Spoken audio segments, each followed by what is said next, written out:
ఎథీ centre channel కు స్వాగతం। ఈ రోజు మనం మత నమ్మకాలను పాత్ర వేసిన డార్విన్ గురించి తెలుసుకుందాం। మానవ జాతి చరిత్రలో డార్విన్ పరిణామ సిద్ధాంతం ప్రతిపాదించడం ఒక ముఖ్య ఘట్టం। అది అంతవరకు వందలాది సంవత్సరాలుగా ప్రచారంలో ఉన్న భావాలకు భిన్నంగా ఈ ప్రపంచమంతా దైవ సృష్టి అన్న నమ్మకాన్ని చావుదెబ్బ కుట్టింది। దానితో మతం నడుం విరిగింది। అందుకే స్మాష్ డార్విన్, డార్విన్ని అంతమొందించండి అన్న నినాదంతో మతం విజృంభించి డార్విన్ పరిణామవాదాన్ని మొగ్గలోనే తుంచివేయాలని కంకణం కట్టుకుంది। కానీ చివరికి మతం విఫలమైంది। డార్విన్ పరిణామ సిద్ధాంతం ప్రపంచమంతటా విజయ పతాకం ఎగురవేసింది।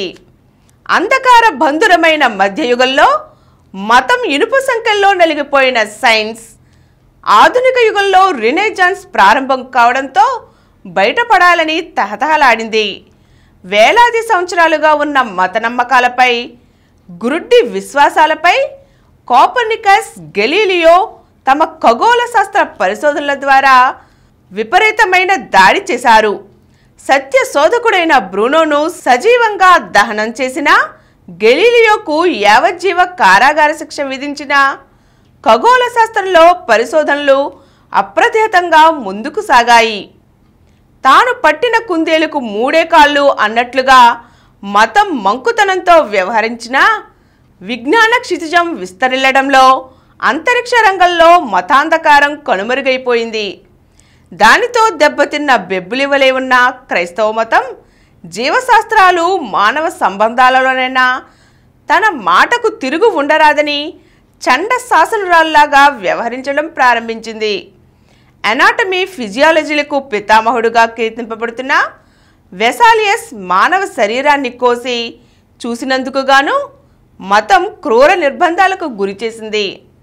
శరీరం భగవత్ నిర్మితమని, దాన్ని చనిపోయిన తరువాత కూడా కోసి చూసే అధికారం ఎవరికీ లేదని మతం నిర్దేశించింది। పాప పరిహారార్థం జెరూసలేం తీర్థయాత్రలకు బయలుదేరమని వెసాలియస్ను పంపితే త్రోవలోనే ఆ మహనీయుడు మరణించాడు। ఈ విధంగా వైద్యశాస్త్ర పురోభివృద్ధి 500 సంవత్సరాలు కుంటుపడింది।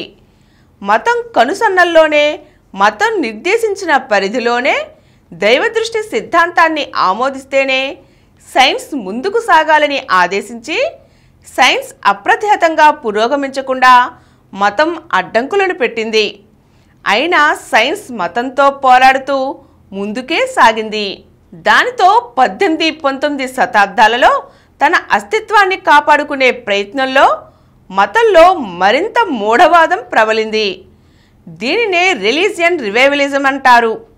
సైన్స్ పరిశోధనలతో మత గ్రంథాలలో తూట్లు పడ్డాయి కనుక అవి మరింత పెద్ద పుండ్లుగా మారకుండా గట్టి కోటగా మత మౌఢ్యంతో పదిలపరచాలని, ప్రజలలో విజ్ఞాన వీచికలు ప్రబలకుండా చూడాలని గట్టి ప్రయత్నాలు జరిగాయి। మతంలో పెరిగిన ఈ పిడివాద ప్రభావం ముఖ్యంగా ఇంగ్లాండ్లోనూ ఇతర యూరప్ దేశాలలోని యూనివర్సిటీలపై పడింది। మతంలో గట్టిగా నమ్మేవారినే యూనివర్సిటీలలో ప్రొఫెసర్లు కానిచ్చేవారు। ఈ విధంగా మతానికి, విద్యకి మధ్య గట్టి సంబంధాన్ని ఏర్పరిస్తే మత వ్యతిరేక పరిశోధన యూనివర్సిటీలలో, సైన్స్లో నూతన పరిశీలన ద్వారా జరగదని వారి ఆశ। ప్రఖ్యాతి చెందిన ఆక్స్ఫర్డ్, కేంబ్రిడ్జ్ యూనివర్సిటీలలో గ్రాడ్యుయేట్ పరీక్ష పాస్ అవ్వాలంటే ఆ విద్యార్థి చర్చ్ ఆఫ్ ఇంగ్లాండ్లో సభ్యుడై ఉండాలి। మతం నిబంధనలన్నిటినీ పూర్తిగా అనుసరించేవారినే యూనివర్సిటీల్లో ఉపాధ్యాయులుగాను, రీసెర్చ్ స్కాలర్లుగాను ఉండనిచ్చేవారు। నాస్తికత్వం ప్రబలుతుందేమోనని మతానికి చాలా భయం।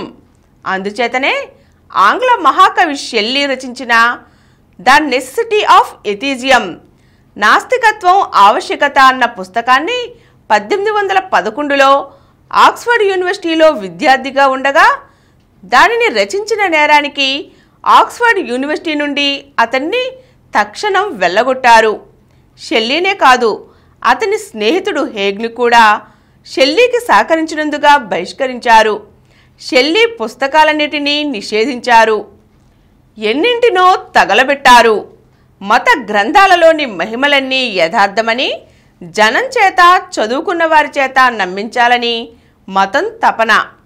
19వ శతాబ్దం ప్రారంభంలో జర్మనీలో బైబిల్ గురించి పరిశోధన ప్రారంభమై బైబిల్లో మహత్యాలు కట్టుకథలని కొందరు మతవాదులే ప్రశ్నించడం ప్రారంభించారు. దాంతో జర్మనీ గాలిని ఇంగ్లాండ్లో సోకనివ్వకుండా చూడాలని మతం గట్టి ప్రయత్నాలు ప్రారంభించింది. మౌఢ్యం రంగరించిపోయాలని ప్రయత్నించింది.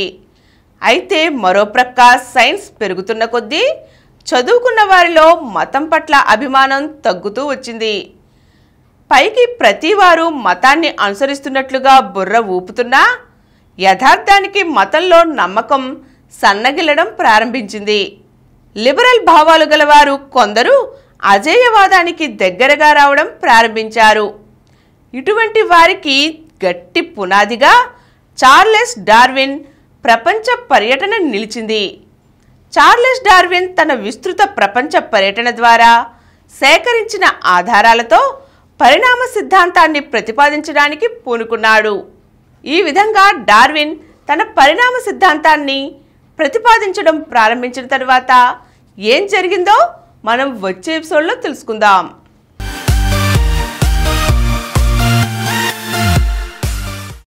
ఈ కార్యక్రమం మీకు ఎంతో నచ్చింది కదా. ఇటువంటి మరిన్ని వీడియోల కోసం అనతి కాలంలోనే 20 కోట్ల వ్యూస్ సాధించిన డాక్టర్ సమరం మల్టీ ఛానల్ నెట్వర్క్ సమర్పించు ఎథిస్ట్ సెంటర్ ఛానల్కు సబ్స్క్రైబ్ చేయండి, లైక్ చేయండి, మీ ఫ్రెండ్స్కి షేర్ చేయండి. అలాగే ప్రక్కనున్న గంట సింబల్ని ప్రెస్ చేయడం మర్చిపోకండి. Please download Samaram Channels app from Google Play Store and watch your favorite channels. Click the bell icon and subscribe to the channels.